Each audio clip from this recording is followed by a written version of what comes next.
C'était le 11 juin 2022 où je mettais pour la première fois les pieds dans mon pays natal, la République démocratique du Congo. J'avais seulement une dizaine de jours pour visiter quelques sites du pays, entre autres le musée national de la RDC. Après la visite de ce dernier, j'ai eu à cœur de partager avec vous quelques éléments dans le but que vous puissiez aussi avoir un aperçu de certaines pratiques de nos aïeux. Ma demande auprès du directeur, qui m'a humblement accueilli, m'a donc chaleureusement été accordée le jour même, et ce, afin que je puisse faire le reportage le lendemain. N'ayant aucun matériel à ma disposition, je devais donc rapidement trouver un caméraman. Je remercie donc M. Pokla Moussila, qui m'a mis en contact avec Mike Mabone, avec qui nous avons fait le nécessaire pour que vous puissiez découvrir ce qui va suivre.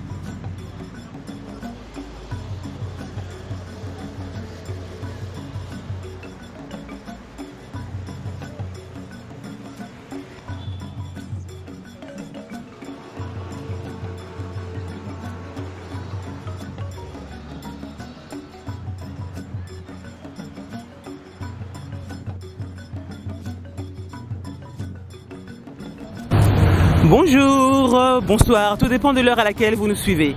Donc nous nous retrouvons ici au Congo, République démocratique du Congo, et plus précisément à Lingwala, dans le musée national de la RDC. Sans plus tarder, je vais vous présenter la personne qui va nous présenter ce beau musée. C'est le directeur de ce musée. Il va prendre soin de se présenter de lui-même. Bonjour, professeur. Bonjour madame, soyez le bienvenu dans notre musée national de la RDC. Merci beaucoup, enchanté, vraiment. Et j'aimerais que vous puissiez vous présenter davantage afin que les personnes qui nous suivent puissent avoir connaissance de la personne que vous êtes, s'il vous plaît. Je suis le professeur Henri Bunjoko Banyata et je suis directeur du musée national de la RDC. Alors, du point de vue dans mon cursus universitaire, je suis docteur en histoire de l'art et diplômé en muséologie. Et vous êtes directeur ici depuis combien de temps, s'il vous plaît? Ça fait pratiquement 2 ans que je suis directeur. C'est-à-dire que le musée est né d'une suite de démarches qui ont commencé en 2011. À ce moment-là, j'étais d'abord directeur des recherches et à l'Institut des musées nationaux, puisque le musée national de la RDC dépend de l'Institut des musées nationaux du Congo, qui est notre institution à nous tous, puisque cette institution dirige tous les musées qui sont en RDC. Alors, c'est suite à une coopération avec la Corée que nous avons eu ces musées. Et disons depuis 2019 que ce musée a été inauguré, précisément le 23 novembre. Et c'est le président de la République, Félix Antoine Tshisekedi Tshilombo, qui l'a inauguré. Merci beaucoup, professeur. Donc, je pense que nous allons entrer et visiter quelques éléments que j'ai pu voir très intéressants. Je vais poser des questions et j'espère que vous allez y répondre.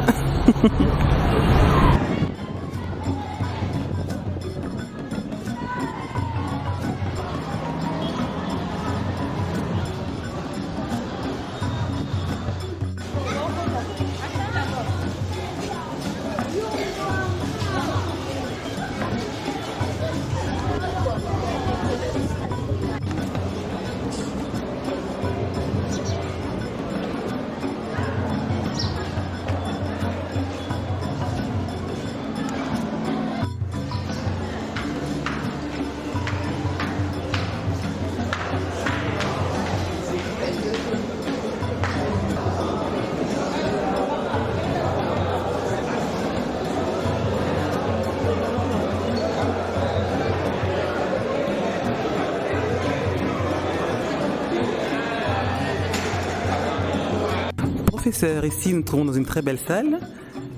Comment se nomme cette salle, s'il vous plaît? Oui, cette salle est d'abord une salle temporaire.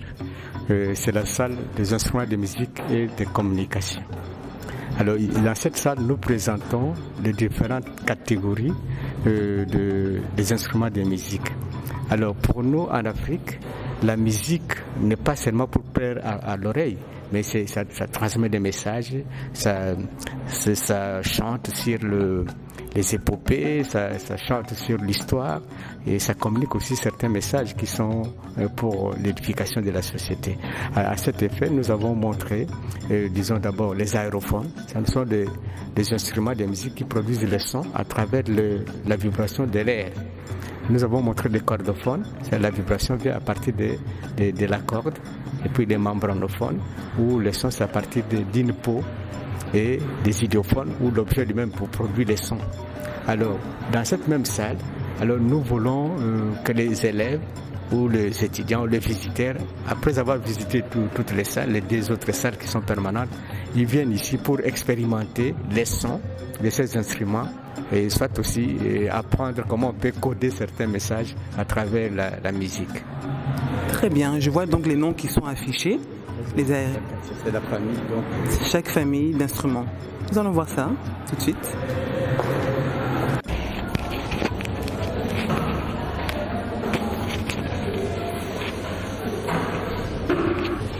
Alors professeur, je suis intriguée lorsque vous parlez de communication parce qu'il y a quelque chose qui me vient à l'esprit. Est-ce que les instruments pouvaient aussi servir peut-être pour envoûter quelqu'un, pour ensorceler quelqu'un? Oui, vous savez qu'en soi, l'on peut utiliser des intermédiaires. Je peux jouer l'intermédiaire pour agir de cette façon-là. Mais c'est d'abord le cerveau humain lui-même qui travaille, qui essaie d'envoûter, ainsi de suite, mais l'instrument accompagne. Mais en soi, ces objets n'ont pas été faits pour ce but-là, mais c'était juste pour le bien de la société. Mais vous êtes d'accord avec moi que lorsqu'il y a communication des danses, il y a aussi, il peut aussi, nous voyons quelquefois les marabouts jouer du tam-tam ou d'autres instruments pour pouvoir en fait invoquer des esprits, n'est-ce pas? Oui, et ça c'est juste les instruments ont permis à être en transe, pour être en communication avec ou en communion avec l'au-delà. Ça c'est normal parce que nous avons vu des gens comme ça. Par exemple, quand vous êtes au Katanga, les gens qu'on appelle les Bilumbu, et c'est la danse, ils entrent en transe et ils commencent à vous prédire certaines choses. Ça s'est fait.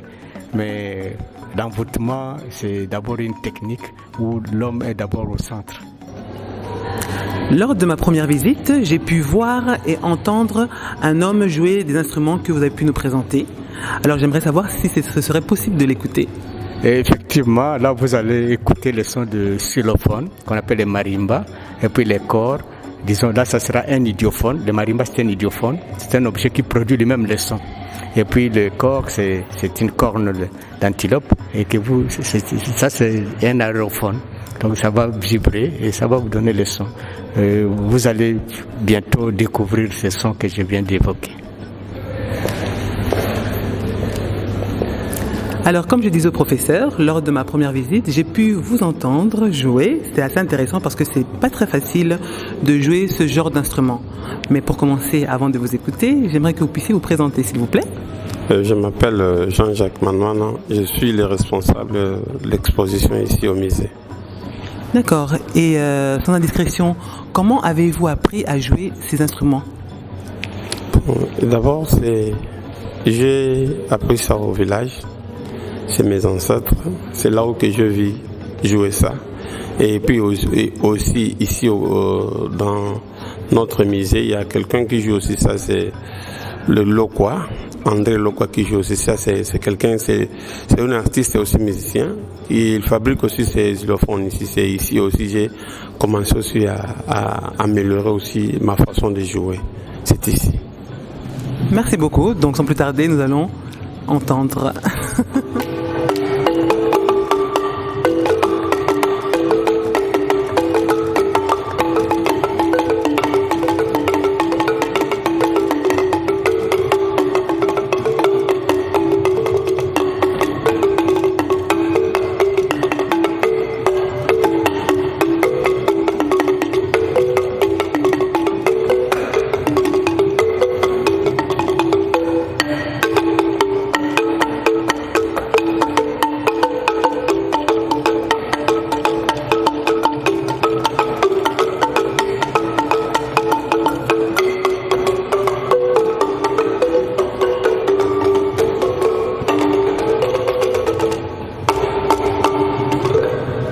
Alors, Jacques, je vois un autre instrument juste en dessous du xylophone. Entre mes mains, j'ai le corne.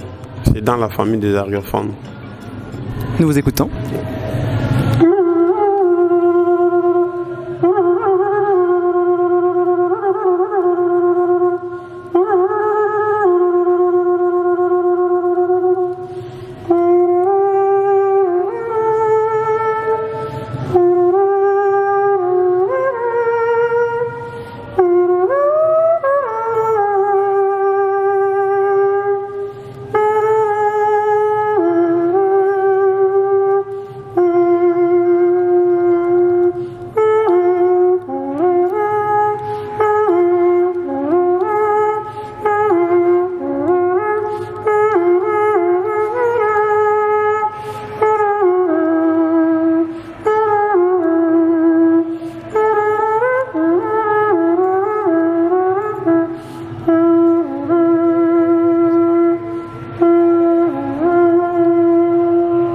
Alors, c'est juste une question, parce que là, il n'y a pas plusieurs trous, il n'y a qu'un seul trou. Donc, avec l'aide de quoi vous émettez le son, en fait? Je ne comprends pas. Les sons, ça produit avec de l'air et puis la langue. Ma langue, je suis en train de faire sillonner ma langue pour avoir des sons et avec le souffle. Très bien, merci beaucoup Jacques. Merci à vous aussi.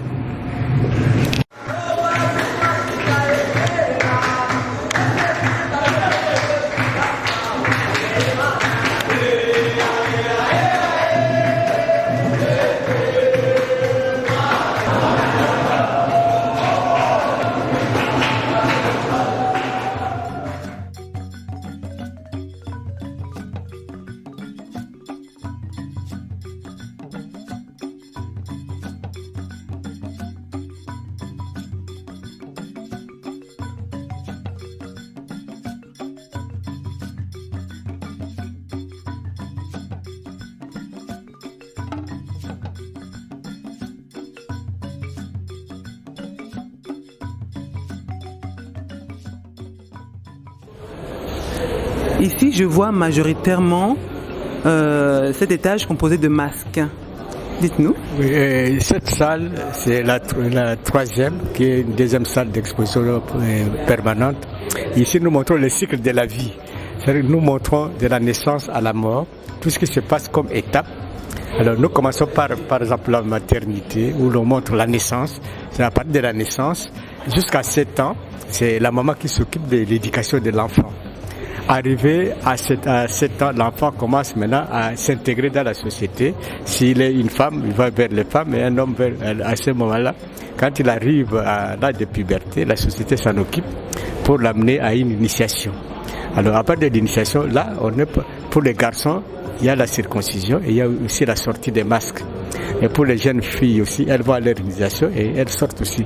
À l'initiation comme telle, c'était une école de vie où on apprenait vraiment aux jeunes à devenir des hommes intègres, à être des hommes respecter des lois, à devenir vraiment à les intégrer dans la société. C'est une intégration sociale et complète qu'on devrait faire pour les jeunes hommes et jusqu'à lui permettre à ce qu'ils deviennent adultes et qu'ils se marient. Alors, il y a aussi une autre initiation qui était l'initiation déjà des adultes. Et pour les adultes, c'est une initiation où on devrait leur apprendre, où on leur donnait certains secrets de la vie pour devenir des hommes d'une société secrète quelconque. Puisqu'il y a des choses qu'on peut dire aux profanes et d'autres qu'on ne peut pas dire aux profanes. Donc il n'y a qu'aux initiés qu'on pouvait le dire. Alors il fallait une association aussi de ces gens-là qui devraient maintenant apprendre aux autres les lois, les lois fondamentales, disons les lois fondamentales ou des règles de la morale et leur apprendre aussi des secrets de la vie, des métiers, puisque on ne pouvait pas être quelqu'un, par exemple, vous devenez chef, vous le devenez comme cela. Non, il faut apprendre, il faut une sorte d'initiation. Et pour exercer un métier, il faut l'apprendre, il faut l'apprentissage. Et il y avait toujours, disons, ces masques qui accompagnaient, disons, le cycle de la vie, qui accompagnait la formation, qui accompagnait aussi l'intégration de la personne. Vous avez parlé de quelque chose d'assez intéressant, d'initiation des jeunes hommes pour qu'ils puissent devenir des hommes, n'est-ce pas? Parce qu'aujourd'hui, ça ne se fait plus. Mais ici, on les apprenait vraiment à devenir des hommes intègres. C'est que nous apprenons aujourd'hui, le civisme, et les droits à la citoyenneté, tout ça. Et ici, on était vraiment sévère. Donc il fallait être vraiment des hommes respectueux des lois. Et, disons, on ne pouvait pas se faire pardonner si on ne suivait pas les normes de la société ou si on intransigeait quelque part. Donc vous voyez que à ce moment-là ici, il n'y a plus assez de discipline comme à cette époque-là. Vraiment, il y avait une discipline de fer. Puisqu'on savait que vous devez être là pour être reconnu comme étant utile à la société. Mais utile à la femme, moi j'insiste bien, utile à sa femme aussi en tant qu'époux. Oui, effectivement, parce que là on vous apprend comment devenir homme, comment devenir femme, et qu'est-ce qu'une femme, qu'est-ce qu'un homme. Puisque quand on voit la définition de la femme ou de l'homme, ce n'est pas cette définition-là que l'on parle.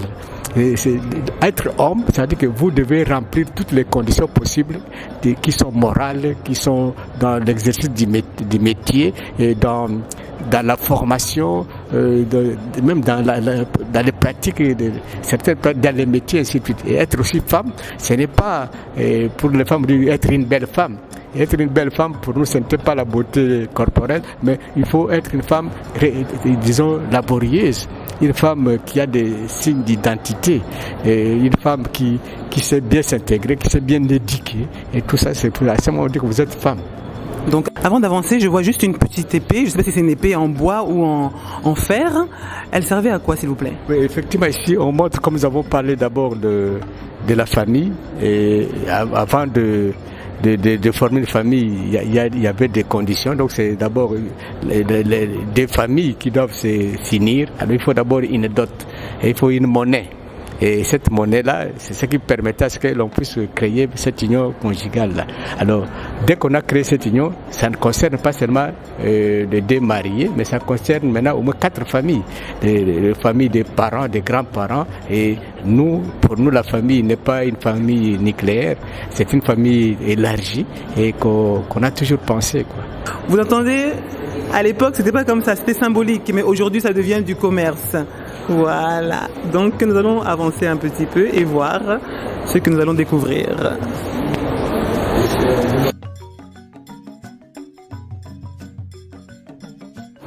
Le mariage, au départ, c'est l'union. Et dans la société traditionnelle, ce n'était pas facile ou ce n'était pas tellement permis à divorcer. Quand vous êtes réunis, ce qui fait que vous devez faire preuve de l'éducation que vous avez reçue, d'abord des parents, de la société et par d'autres contacts. Alors, dès qu'on se mariait, la femme avait ses devoirs et l'homme avait ses devoirs. Et maintenant, on avait aussi des devoirs vis-à-vis de la société. On a des droits, on a des devoirs. Donc chacun devrait le faire preuve vraiment qu'il a été réellement bien éduqué, il a été bien intégré dans la société. Alors, dès qu'on commence avec le mariage, c'est l'union. Alors, nous montrons une coupe, par exemple cette coupe-là, qui montre vraiment l'unité, l'union. Et maintenant, on doit donner la monnaie pour confirmer le mariage. Et dès qu'on a confirmé le mariage, on vit ensemble. Mais on constatait aussi que dans la vie conjugale, il y a aussi des conflits qui peuvent intervenir. Mais à ce moment-là, ce n'était pas une occasion pour divorcer ou une occasion pour qu'on puisse créer beaucoup de distractions, de déséquilibres dans la société. À ce moment-là, par exemple, nous prenons le cas de chez les Oyo. Quand il y avait, disons, une dispute conjugale ou un conflit, et à ce moment-là, la femme prenait le couvercle et elle couvrait les aliments avec les messages qu'elle s'adresse au mari, ce que le mari doit faire et ce qu'il n'a pas fait. Donc, si je comprends bien, la femme ne peut pas parler. Elle ne pouvait pas parler dans le sens de respect pour ne pas créer non plus de choses. Parce que dans la société traditionnelle, on apprenait aux gens quelles sont les qualités ou quelles sont les attitudes ou les comportements d'une femme, mais qui sont naturels. Et ce qui est, disons, social, la société a aussi des choses qu'il peut donner, mais il y a aussi d'autres comportements qui ne sont que naturels. Prenons par exemple un cas simple. Pour nous, la femme, par exemple, quand vous lui dites, bon, on va sortir à midi, Mais alors, dès qu'il est midi, elle commence déjà à faire, disons, sa beauté, tout ça. Mais donc, déjà vous apprendre pour qu'il n'y ait pas de problème. Si vous connaissez déjà ça, et à ce moment-là, vous savez, non, c'est naturel. Alors, pour ne pas avoir de problème, vous allez dire, on part à 8 heures, alors que vous allez partir à midi. Alors, autrefois aussi, la femme, elle est problématique. Elle est problème, dans le sens que, vous lui dites... Donc la femme n'est pas problématique Elle n'est pas problématique, mais elle est problème. Qu'est-ce que nous voulons dire? Ici, c'est quoi? Pour une femme, quand vous lui dites par elle, vous demandez, bon, donnez-moi de l'argent pour acheter, par exemple, la farine. Mais dès que vous donnez l'argent pour la farine, je n'ai pas aussi l'argent pour l'huile.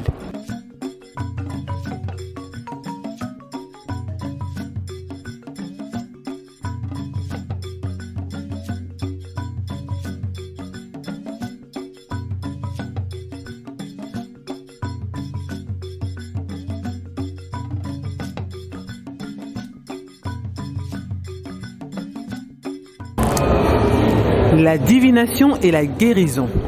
Nous allons commencer par la divination, professeur.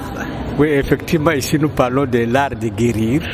C'est-à-dire, en Afrique, pour les soins, il y a toujours une étape à faire. C'est-à-dire, on ne peut pas soigner ou attaquer une maladie sans connaître la cause. Donc, pour chercher la cause, il faut faire la divination.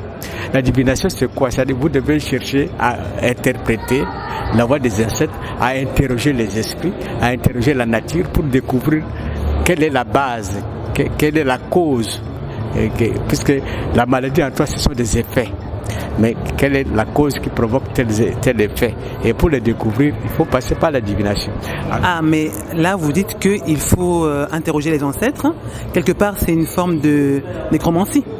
Oui, effectivement, puisque en principe, l'Afrique ou l'Africain, c'est qu'il n'est qu'une partie de la nature.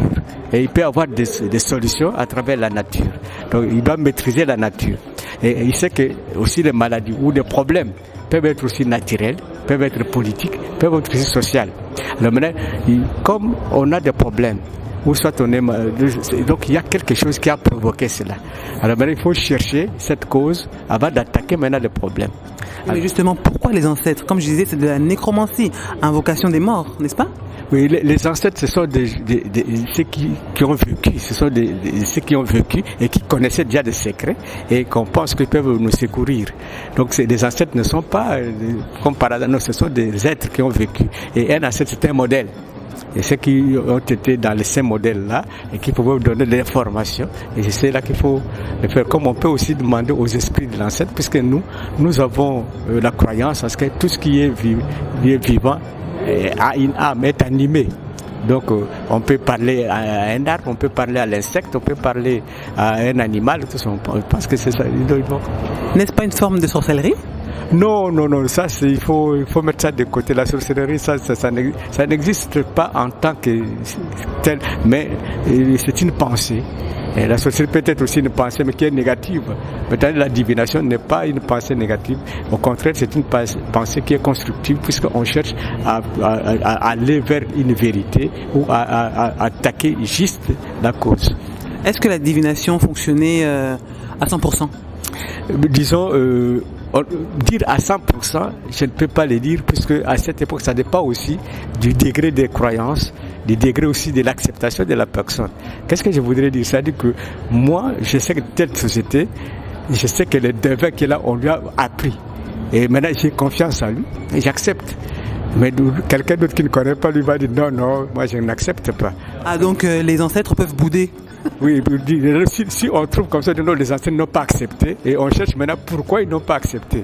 On pense que peut-être on a transgressé quelque part, ou soit on n'est pas dans des normes et on reprend.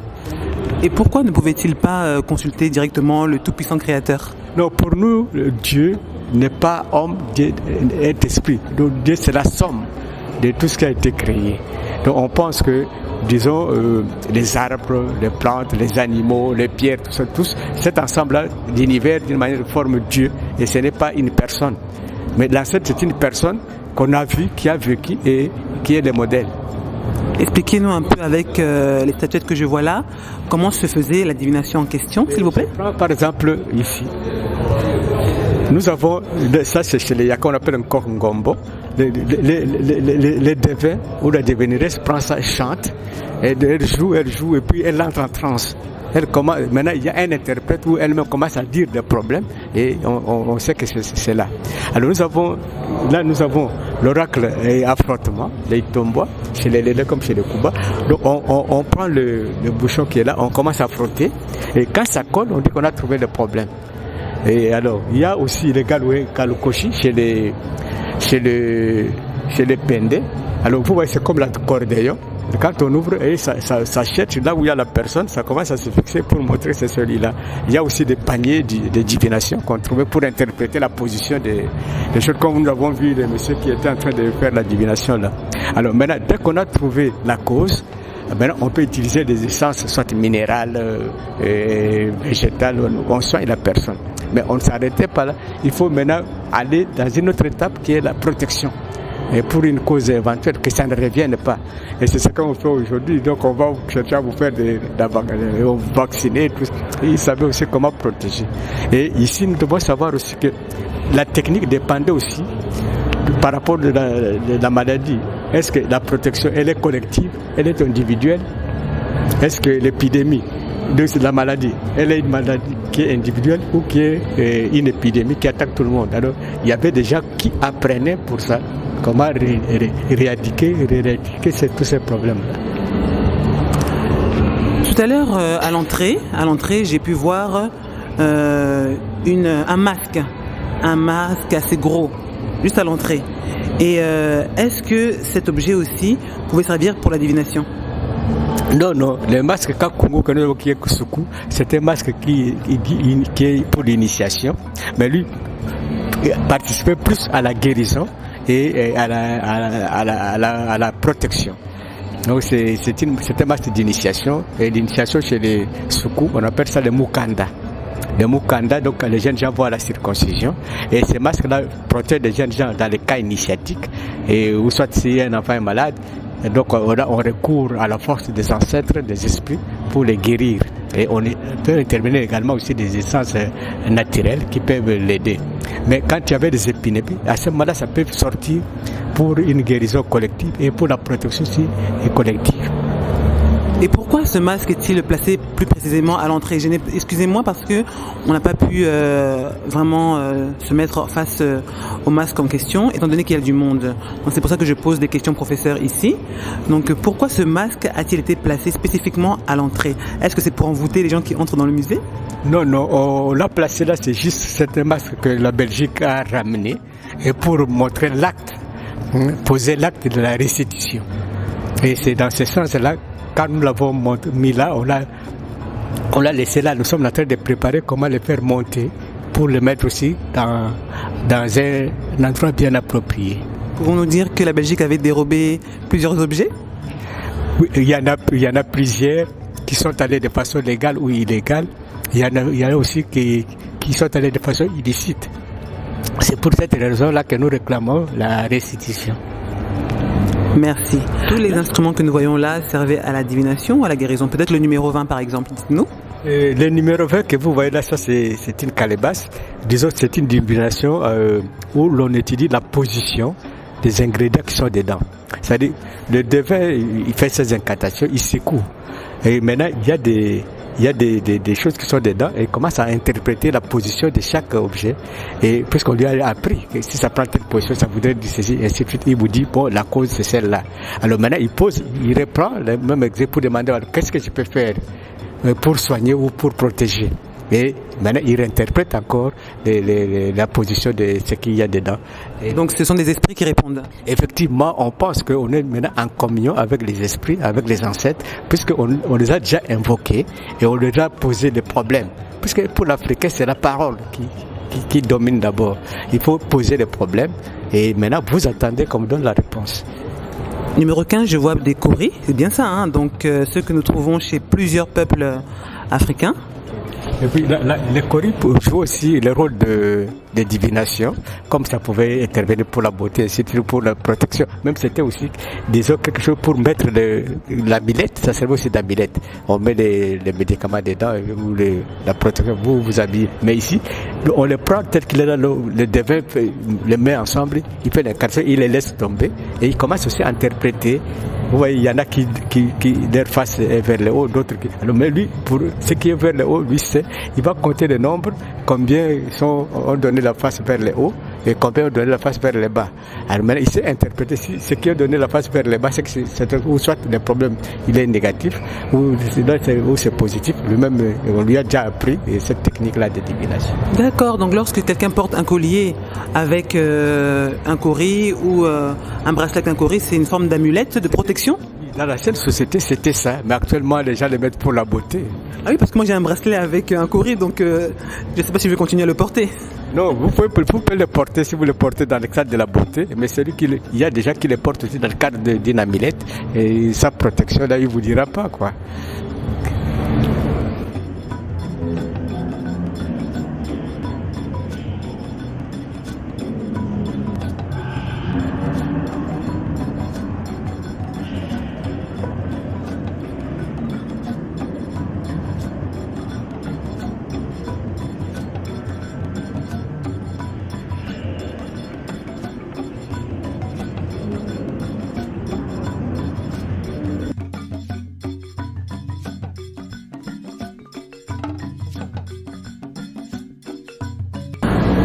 Professeur, dites-moi, là je vois un homme clouté de partout comme s'il était prêt à mourir.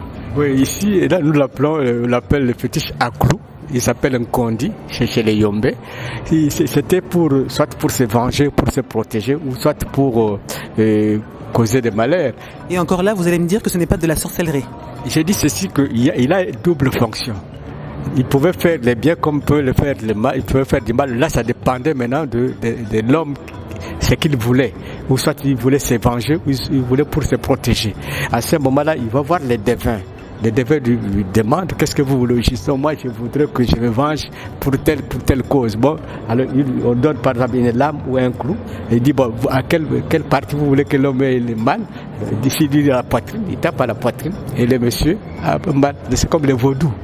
Ou soit alors dit vous voulez me protéger. Pourquoi alors je voudrais cacher toute ma famille ici. Alors vous parlez, vous mettez des coups, alors vous attendez que votre famille est protégée. Moi j'insiste sur la sorcellerie, mais le professeur ne veut pas entendre parler de sorcellerie. Oui, parce que quand on parle de la sorcellerie, il y a la sorcellerie, il y a le négatif et le positif dans cela. Pourquoi? Parce que dans nos sociétés, il y a déjà qu'on donc, mais en Afrique c'est plus facile qu'en français. Puisque en Afrique quand on parle d'Ndoki, les gens savent que ça c'est négatif. Mais quand on dit que on parle pas de Nganga, le mot Nganga signifie d'abord un savant, un connaisseur. C'est pour ça qu'aujourd'hui, le docteur nous appelons Munganga ou bien Nganga, c'est ça, non? Effectivement, Munganga, Nganga Nzambi, Nganga Ngombo. Donc le Nganga, lui, c'est dans le bon. C'est un connaisseur, un savant. Mais aujourd'hui, ce n'est plus ça, hein, vous savez? C'est une mauvaise interprétation dans le sens qu'on nous a imposé d'autres façons de concevoir des choses. Mais à notre manière, un Nganga, c'est un connaisseur de quelqu'un qu'on respecte. Un Ndoki, c'est le contraire, puisque le Nganga combat l'Ndoki. Lui, puisqu'on pense que l'Ndoki, lui, c'est un qui détruit. Il détruit. Alors, disons, les deux peuvent se relier en faisant ce qu'on appelle la magie. Donc, la magie, et en tant qu'Africain, la magie, c'est le sens des mages. Donc tous deux sont savants. L'autre il est savant dans le mal, l'autre il est savant dans le bien. Vous voyez. Mais quand on définit la sorcellerie comme telle par rapport aux blancs, alors maintenant nous devons aller parler de la magie noire et de la magie blanche. La magie noire, c'est ce qui est négatif, ce qui est mauvais, et la magie blanche, c'est ce qui est bon. Bon, c'est un peu... Parler de magie et introduire la magie dans ce qui est bon, c'est un peu... Oui, non, c'est-à-dire que les gens ne partent pas dans l'étymologie des mots. Quand nous parlons dans l'étymologie, magie vient des mages. Mage, c'est une sorte de sagesse, une sorte de connaissance. Donc, ah oui, parce qu'on parle même des rois mages dans la Bible, effectivement. C'est ça. Alors c'est comme ça que les gens disent magicien, tout ça. Mais mage, c'est ça. Donc pour montrer que c'est une sorte de sagesse qui est une connaissance qui est quelque peu cachée et quelque peu ésotérique. C'est dans ce sens-là. Est-ce qu'un Nganga et un Ndoki peuvent s'associer ensemble pour faire quelque chose? D'une manière générale, le Nganga doit combattre le Ndoki. Et le Ndoki crée le Nganga. Mais si le Nganga devient lui-même Ndoki, donc ça devient maintenant ce n'est plus bon. Donc ce n'est plus bon. Donc c'est ça, là, en principe, dans la brève de connaissances des Vous avez entendu le vocabulaire, donc Nganga et Ndoki, c'est différent, vraiment différent. Oh, Naketa la Nganga. Je vais voir un marabout. Un Nganga n'est pas un féticheur. C'est un médecin, quelqu'un qui a le don de guérison. N'est-ce pas, professeur? C'est bien ça? C'est bien résumé? C'est comme ça. C'est presque ça. Donc, un Nganga, c'est quelqu'un qui connaît, mais qui est dans le sens du bon. Puisqu'on peut l'appeler un Nganga Ngombo. Donc, c'est pour faire la divination, découvrir les causes des mots. On peut l'appeler Nganga Kisi. C'est lui qui est là pour chercher des médicaments pour soigner. Et on peut l'appeler, et puis Nganga Buka. Nganga Buka, c'est le médecin. C'est vraiment Nganga Buka, c'est lui qui soigne. Et Nganga Nzambi, c'est le roi de Dieu. Vous voyez à peu près. Waouh! J'ai été tellement surprise de voir, comment je peux appeler ça? Un sarcophage? Un sarcophage. J'ai pensé directement à l'Égypte. Est-ce que ça vient vraiment du Congo? Effectivement, c'est du Congo. Il y a les Ntomba, les Mongo, et ils les font. Donc on fait ce on l'appelle les fondos. Alors c'est quoi? C'est pour enterrer les chefs. Alors quand un chef mourait, à ce moment-là, on ne pouvait pas l'enterrer dans des cimetières. On les enterrait, disons, sur le lit d'une rivière. On dévie une rivière, on les enterre dedans et on laisse la rivière repartir. Et ça embaumait carrément la personne, puisqu'on pouvait encore aller faire les incantations. Alors, à ce moment, on le mettait dans des sarcophages. Et vous voyez que les hommes simples aussi, on devrait les enterrer dans des cercueils, mais qui étaient surtout faits en bambou. À ce moment-là, les gens n'utilisaient pas des cercueils en choses comme nous le faisons avec du bois. Non. C'était surtout, on faisait une vannerie. Et pourquoi? Parce qu'on pensait que la personne, quand vous l'avez renfermée dans un cercueil comme ça en bois, son esprit est renfermé, est emprisonné. Avec ça va s'éclater, donc l'esprit est libéré. Donc c'est comme ça qu'on utilisait des choses. Et comment se fait-il, d'où vient cette idée de faire ce genre de sarcophage, sachant que moi je pensais que c'était seulement en Égypte? Non, cette idée-là c'est juste d'immortaliser la personne ou de protéger, disons, cette spiritualité que la personne avait, allait solliciter également facilement les concours. Donc c'est pourquoi on a fait cela. Donc vous avez un chef, vous devez le protéger. Et aussi, on pouvait aussi le protéger pour qu'il ne soit pas volé ou utilisé par d'autres personnes. Donc qu'on ne profane pas. C'est pour que c'est un chef. Non, en fait, il n'y a pas... Qui est le premier inventeur de sarcophage? Non, on ne pourra pas vous dire que l'idée qui est venue ou comment ces aînés-là ont pensé à ça. C'est parce que c'est cette idée-là de dire que la personne va vivre, doit être dans une maison, doit être bien gardée, doit être honorée. Et c'est cette idée-là qui a fait que l'on puisse le faire. Vous savez, en Afrique, on ne jette pas les corps humains, mais on les protège. C'est cette idée-là peut-être qui a fait, mais par après, l'idée de conserver longtemps les corps qui est arrivé pour qu'on puisse faire ça. Merci beaucoup. Alors professeur, ce bonhomme-là, au numéro 9, me fait un peu penser à la statuette Shiva, si je ne me trompe pas, statuette indienne, vu la position des mains. Ça c'est le Nyombo, c'est une poupée funéraire, qu'on peut dire une poupée funéraire, c'est comme ceci. Donc nos ancêtres connaissaient l'ADN. C'est-à-dire que quand quelqu'un mourait à distance, il fallait ramener son esprit dans la famille. On prenait les cheveux et les ongles, on le mettait dans la momie et on revenait faire des cérémonies pour enterrer cette momie-là, pour dire que on l'a bien enterré. Et c'est ce que nous sommes en train de faire. Nous réclamons la dent de Lumumba. C'est dans ce même sens-là. La dent là, ça représente l'esprit de Lumumba, ça représente Lumumba qu'on ramène au pays. C'est presque, ils avaient déjà cet esprit-là. Et là, je vois sur la photo, c'est un peu plus énorme. Oui, il y avait des grands comme des petits. Alors, des grands, là, c'est-à-dire c'est juste là, on met la personne en tant que telle. Et des petits, ici, c'est qu'on doit amener les reliques. Merci, professeur.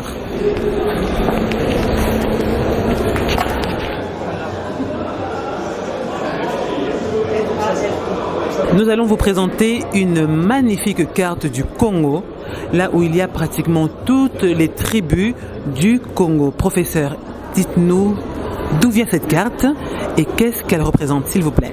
Et ça, c'est une carte artistique, c'est une carte qui montre le style de chaque peuple. Et nous avons au moins 450 peuples et chaque peuple a son style propre de l'art. Et c'est ce que nous voulons montrer ici, qu'est-ce qui est typique, qui peut caractériser le style de chaque peuple. S'il vous plaît, lorsque vous dites que nous avons plus de 400 peuples, d'où viennent ces peuples plus précisément, la racine, et comment ça se fait qu'il y en a autant? Oui, c'est-à-dire que quand on voit, là il faut recourir maintenant à l'histoire, à des migrations bantoues ou des migrations qui se sont faites. Puisque nous disons qu'après quand il y a eu des édifications du Sahara au néolithique, donc les populations se sont dispersées.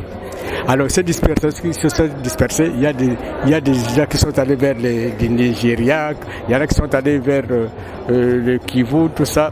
Alors maintenant tous ces peuples-là, nous au Congo, par rapport aux migrations, quand on a divisé les Congos, on a constaté qu'à l'intérieur, il y a au moins 450 peuples qui forment maintenant les peuples de la RDC. Et c'est pourquoi nous disons que nous avons un pays grand avec beaucoup de peuples. Donc ça fait à peu près 450 peuples, même plus, les gens vont jusqu'à 504. Pourquoi? Puisque quand on parle du royaume Kuba, là dedans il y a au moins 18 peuples. Quand on parle de Pygmées, et dans les Pygmées il y a au moins 23 peuples. Donc tout ça, quand on parle des Congo, dans les Congo là il y a des branches. Et tout ça peut aller jusqu'à 504 peuples. Est-ce que vous pouvez juste nous parler de 2 ou 3 peuples que je vois là? Bon, ici, par exemple, nous avons parlé des masques soukous que vous avez posé la question. Et immédiatement, vous voyez des soukous sont là. Donc, vous voyez, on donne leur style de l'art. Alors, quand on parle de Congo, vous voyez les bas Congo, vous pouvez voir le style, par exemple, le style de Yombe. Et vous avez vu, par exemple, ce genre de poupées. On vous montre directement la géographie, et là où l'espace géographique, et en même temps, on place, disons, un objet qui est typique à ces peuples-là. Vous voyez, on a mis Yaka, Nkano, Boma, Manyanga. Donc, on vous montre pour chaque peuple ce qu'il a comme style de l'art qui est typique. Mais c'est très riche tout ça. Hein? Oui, effectivement, nous avons une richesse culturelle abondante qu'il faudra exploiter. Professeur, avec tout ce que j'ai pu voir, parce que je tiens à préciser à toutes les personnes qui sont en train de nous suivre que c'est la première fois que je mets mes pieds au Congo. Donc ça fait quelques jours que je suis au Congo. Et j'ai expliqué au professeur que je suis venu en France à l'âge de 17 mois. Et nous avons souvent crainte de venir dans ce pays. Mais j'ai découvert des choses très magnifiques, y compris ce musée et d'autres choses. Donc il serait intéressant que vous puissiez dire aussi, professeur, peut-être passer un message au gouvernement afin qu'il puisse améliorer davantage la structure ou autre chose. Oui, disons... par rapport au gouvernement, ce qui est très important, c'est d'abord la conservation. C'est un patrimoine. C'est un patrimoine, il faut que nous le conservions jalousement et pour le montrer de génération en génération. Et à des générations, nous leur demandons aussi, ceux qui sont près des générations, donc tout le monde, de venir visiter aussi les musées pour apprendre, pour voir ce que nos ancêtres ont fait et peut-être pour donner aussi des solutions à certains problèmes qui ont resté en suspens ou qui montrent des confusions qui sont ambiguës. Et à ce moment-là, ici, on peut vous éclairer au musée, surtout sur notre histoire qui a été longtemps occultée. Vous avez entendu, chers téléspectateurs et chères téléspectatrices, donc je suis venu au Congo avec mes frères, eux-mêmes qui sont nés en France, ont été émerveillés lors de la découverte de ce merveilleux musée. Donc lorsque vous venez au Congo, n'hésitez pas à venir. Vous allez voir peut-être le frère Jacques qui va nous dire où se situe plus précisément le musée. Le musée, nous sommes vers Triomphal. triomphale, c'est entre l'église protestante et le palais du peuple. Le musée se trouve à Lingwala. Lingwala précisément, vers Triomphal, boulevard Triomphal, nous sommes là. Vous verrez le musée, nous sommes ouverts chaque mardi et jusqu'au dimanche. Ça commence à 9h et la fermeture c'est à 16h30 ou 15h. Voilà, nous sommes là, nous vous appelons de venir nous visiter, nous sommes là au service de tout le monde, au service de musée, au service pour venir se ressourcer aussi, ça sera bon. Et tu vas reconnaître là où tu es venu, c'est là où vous allez arriver, là, et vous êtes où, comment est-ce que vous allez faire pour que vous puissiez développer notre pays et notre continent africain et de connaître aussi les ancêtres, les objets de nos ancêtres. Voilà, nous vous appelons de venir nous visiter ici au musée de la RDC. Merci beaucoup, merci d'avoir pris le temps de suivre cette émission et je vous dis à très bientôt.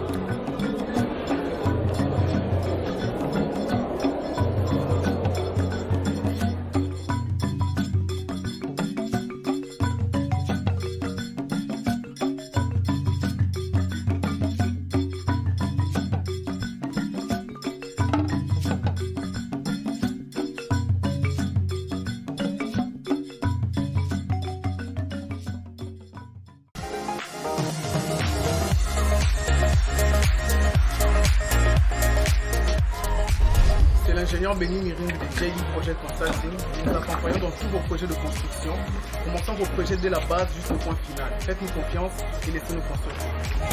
Mbote, comme on a Laetitia, je travaille dans la société de construction, comme on a JB Project Consult, na bengi bino nyonso, ba o nyonso baza na besoin ya kotonisa ndako ya kitoko, ndako ya malamu, eza vraiment moderne, na mbongo ya mukie. La bengi bino nyonso boya boya retour en tout cas vous allez jamais d'ici. Mon jina na munu Eli, moge technicien ferrailleur na société ya construction JB Project.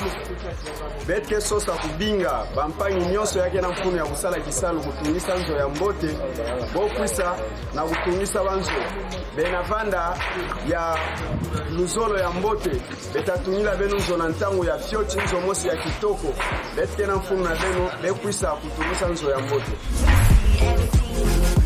Le moyen de bon, je vais regarder maintenant à chemin par arrêtage à hanche. Je vais regarder une possibilité de bâtir même une dimension. JB Project. Chini JB Project. Chie tuko tunarealize makazi ya construction moderne. Kama kuko batu nye mtu ane goma iko na kazi ya mjenge nyumba, mjenge construction moi iko moderniser. En tout cas tuko prêt ndio kazi yetu ile. Mimi ni engineer Serge. Tunapendelea kualika banduku bote. Kula nekalaka na rêve ya kuyenga kintu selon idée loko. Nous sommes là tuko pale juu ya kubajenge. Tuko pale yote leo tutupachia kazi tuko tayari JB Project tuko tayari ya kufanyia kintu kile unawaza muro yako. Tous vos projets de construction moderne, venez JB Project Consulting vous attend. Construction, rénovation et surtout correction, nous sommes là pour vous, JB Project. JB Project Consulting, Construction, Engineering, Project Management, Ancré Correcteur.